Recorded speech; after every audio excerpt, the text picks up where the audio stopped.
This is a coup here. We've got Matt Frazer from Panasonic. And this is the first look video that we have ever done, because we're going to take a look at the new GH4. I know out there they don't believe it exists yet, but I have one in my hand. Well, let's just start at the beginning then. So really it's the physical same size as the GH3, right? So not much has changed in that respect? Just a few grams heavier, but other than that, it's basically the same casting, so it's the same size. Okay, so a lot of people's existing accessories will fit to this still. Yeah, you got the Z-Finder, should fit just fine. Everything should be in good shape. Thank you for that. That's all we need to do is make another Z-Finder. Although we did double the density of the screen on the back, so it's literally twice the resolution of last year's OLED. Oh, great. So the Z-Finder looks beautiful now on the back of it. You don't see as much of that screen door look to it. I love this camera for photography, and I'll tell you why. It fits in my hand absolutely perfectly. When I use the 5D, it's big, it's heavy. You know I hate heavy cameras. When I'm taking pictures all day long or portraits, whatever I'm doing, this thing feels perfect. It's such a great design. Do I pay you now? Or? Yeah, exactly.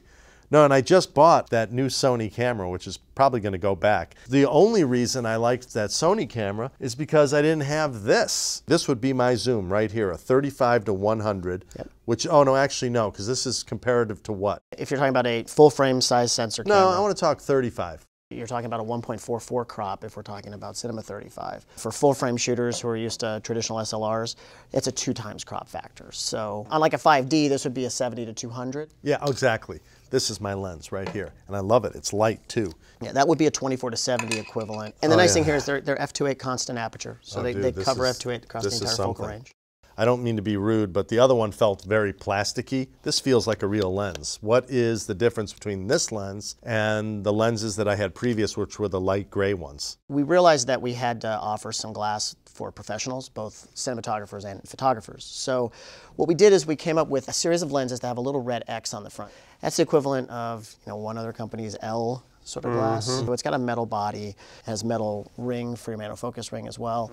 And again, the goal was to make sure that it was the best glass we can build in the smallest size that we could muster. We do understand that people who are moving from, perhaps a full-size 35mm sensor down to micro four thirds, half the reason they're going there is because they want a much smaller camera that's easier to carry around. And if we all of a sudden had this massive lens, it just wouldn't match the system. So now you're shooting 4K too. You got to have some decent glass in front, right? Well, if you're going to shoot 4 times the resolution of high definition, the glass had better be able to resolve it, and that's a big benefit of this camera. Well, you're stepping up to the cinema space. You have to. Absolutely. And you need a fast lens. I cannot work with these lenses that are a 3.5 to a 5.6, and zooms are really great. I mean, I know kids are really into primes, but now that you're shooting video, it's got to carry all the way through. That aperture too. It does. And I mean, if you're shooting a movie and you got at least a 15-man crew with firsts and seconds, you can start fooling around with primes. I mean, but they take time. This is great for a 1-man, 3-man band type of production.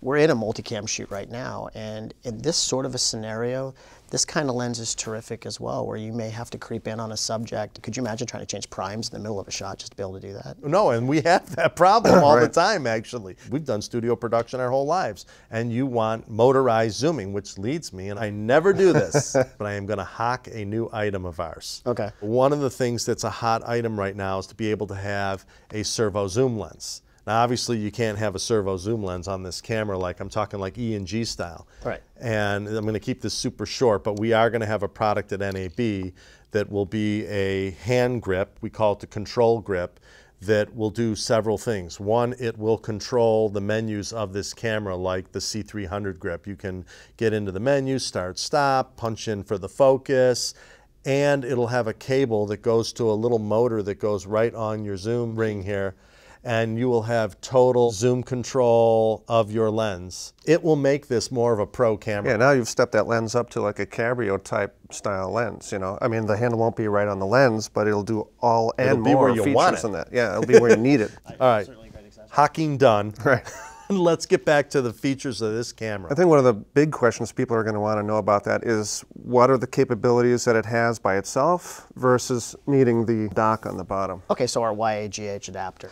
I've been reading some of the fodder that's out there about this, and there seems to be a couple of misconceptions about when you need this and when you don't. So when we talk about the GH4 and its capabilities, first off, it obviously can do 4K video. It does 2 different flavors of 4K, so you can have the 3840 by 2160, television 4K, or you can have 4096 by 2160, which is the DCI standard for cinematic 4K. So you have that choice right in the camera. The reason that I like to shoot in 4K is that I have far lower occurrences of moire or aliasing errors, especially on a camera like the GH4, where we're not downsampling the resolution. So when you're capturing 4096 by 2160 in this camera, we're using exactly 4096 by 2160 diodes. There's no downsampling, which means I'm not inducing any additional moire by having to capture a lot more resolution and then downsample it. So you're going to get a very clean output here. Yeah. But you have one huge difference here. You're putting your media onto this.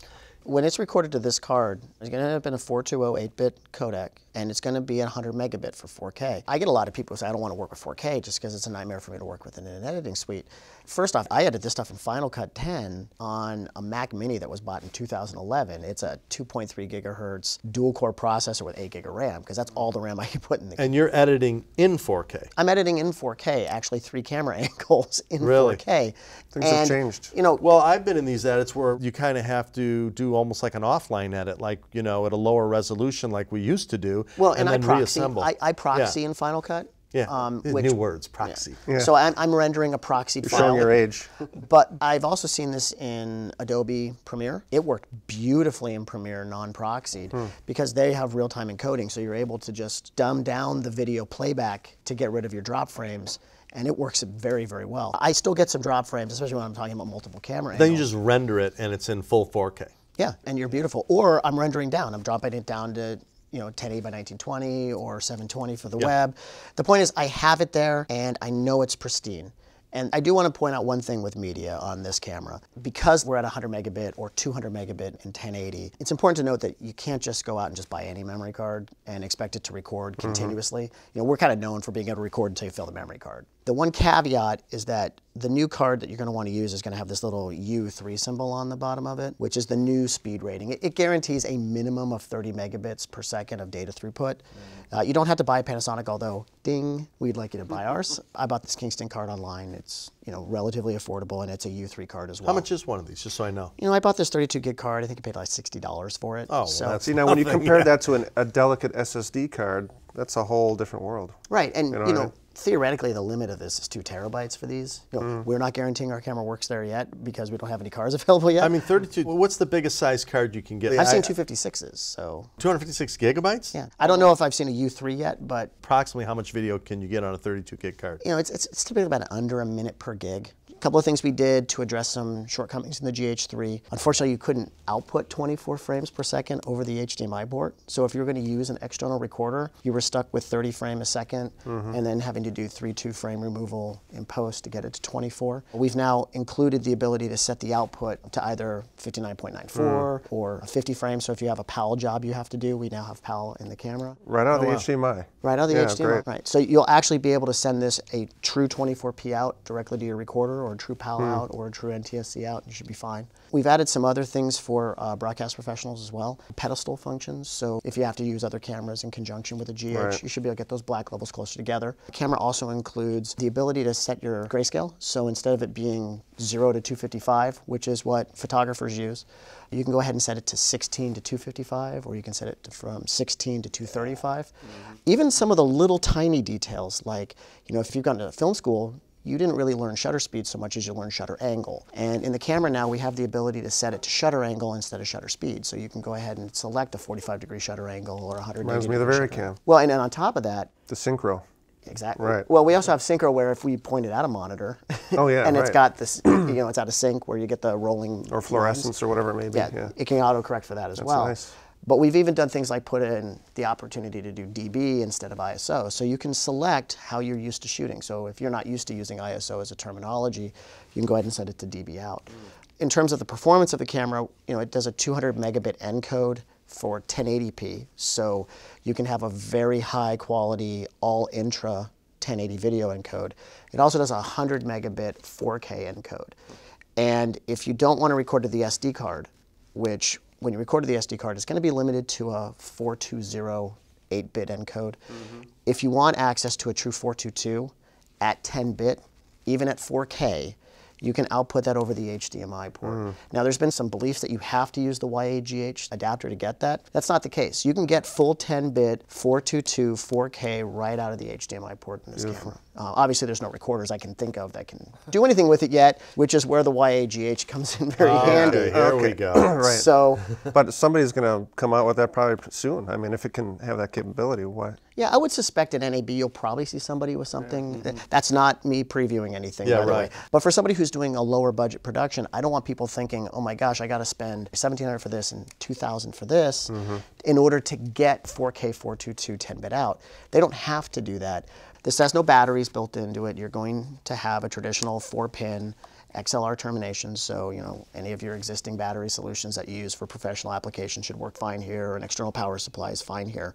XLR in for left and right, and it's important to note we obviously have phantom power on board, so we can power your microphones. You have stereo mono and analog level controls here with an interface right here to be able to show you your levels right on the camera without having to look at the back of the LCD. What happens is the audio comes into this device. The audio is then encoded into zeros and ones here, and then is sent up for these 5 pins into the camera, where it's then muxed with the video as it's being encoded. So once it's been mixed together as a single output, it goes back out the HDMI connection and into an HDMI connector here. Thus the reason I said that anything the camera can do for resolution and color space, this thing will be able to do, or the camera can do, because it has to in order to go out this HDMI cable.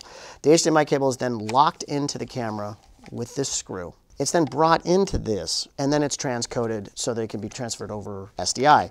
So we have SDI, and we have 1, 2, 3, 4 outputs, because we're talking about quad HD. So you might not have a 4K recorder, but you may have 4 1080 recorders. So you could, in theory, take 4 1080 recorders and record 1 quadrant of the image, bring them into post, assemble them in post. We also have a time code in here as well. So we can go ahead and take an external recorder that has time code, bring it in, and make sure everything's perfectly in sync. So the design goal here was just to make an adapter that will work with a lot of legacy gear now. I've used it with our 4K production monitor, and it works beautifully when you output.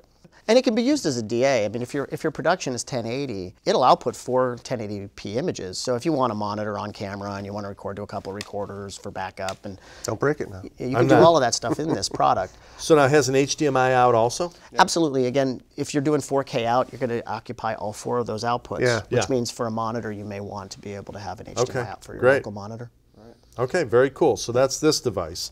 So I'm going to grab this little cheat sheet here because there's so many features. I just want to ask you a couple of questions here. The Venus engine processor quad-core CPU, same, different than what you had before? It's an updated Venus engine, and it's a completely new sensor. So I'm being told it's a full stop better than the old one. I don't believe that. I think it's probably a third of a stop better in real world. But it also has twice the readout speed. This will help with some of that, wobbly rolling shutter issues that people run into with CMOS cameras. It's going to be noticeably improved over the GH3. But I don't want to get any of the impression that they're not going to see any jello effect in any of their video. You will see it if you pan very quickly, or if you're dealing with like a propeller on a helicopter and you're off shutter speed. People are using that as an effect now. I mean, you beat me to it. I was like, hey man, like it or not, it's becoming an aesthetic. The Venus engine is also more powerful, so we're able to process information more quickly, and we're able to do a better job of suppressing noise. So you're going to see high ISO shooting, especially for video, is a big step improvement over the GH3. And grayscale level? Again, we're a 10-bit output, so it should have 1,024 steps of gray if you're using the HDMI out to an external recorder. And it's seeing how many stops? So we don't quote stops. We've never really big into quoting stops. So I'm not going to get caught. Somebody else who quotes stops might hypothetically say. I would say you're safe, very, very conservatively safe at 11 stops. I'm not going to get emails from my bosses. Maybe a little more. Now, what about its native ISO? Yeah, that's a really good question, and it's again something that our engineers don't talk about. Get pinned into? But you kind of need to know that when you're if you're an old-time dude. Where would you put it personally? How about that? Yeah, and this has nothing to do with Panasonic now. This is just a personal opinion. So there's a couple of ways you can look at this. If you put the camera into its DB mode versus ISO, you have 0, and then you have negative, I believe, 2 and negative 4 dB. Negative 4 was ISO 200, 2 was ISO 400, 0 was ISO 800. So if we were to go based on what our engineers have programmed in as 0 on the dB metering, I would say it's somewhere around ISO 800, but I don't feel comfortable saying that completely. Well, no, and that was a good explanation. You let Yes, people make right. the determination on that. Yeah, now, the it feels resolution good. in the electronic viewfinder, has that been improved just like the screen you mentioned on the back? Yeah, we've doubled the resolution. In both? Absolutely. Oh, so, great. What are the resolutions, do you know offhand? Yeah, I knew you were going to ask me that. 2 million or something inside the EVF. So we're roughly 2 million here. Yeah. So we should be at 1.3 million dot. Yes, So it's a that's good. substantial improvement over. Micro OLED in there? Yes, it's organic light emitting diode both here and here. Right. And benefit there obviously is you can actually reproduce black, which is sort of foreign to people who are used to looking at LCD screens. But the refresh rates are substantially better, so you're not going to see a lot of that blurring as you're having subjects running in front of it. We have a little new experience at that too. Yeah. But we're not going to hawk another new product. Yeah, so. right. Well, this was a total pleasure to get a first look at this. We really appreciate you flying into Chicago to do this. Matt? No problem. Thank you for having Panasonic. Matt. We really do appreciate it, and we look forward to seeing what all those filmmakers are going to create with our products. Great. It will be up and running at NAB, so if you guys are there, swing by the booth. I'll be happy to talk to you about it. You're going to be mobbed.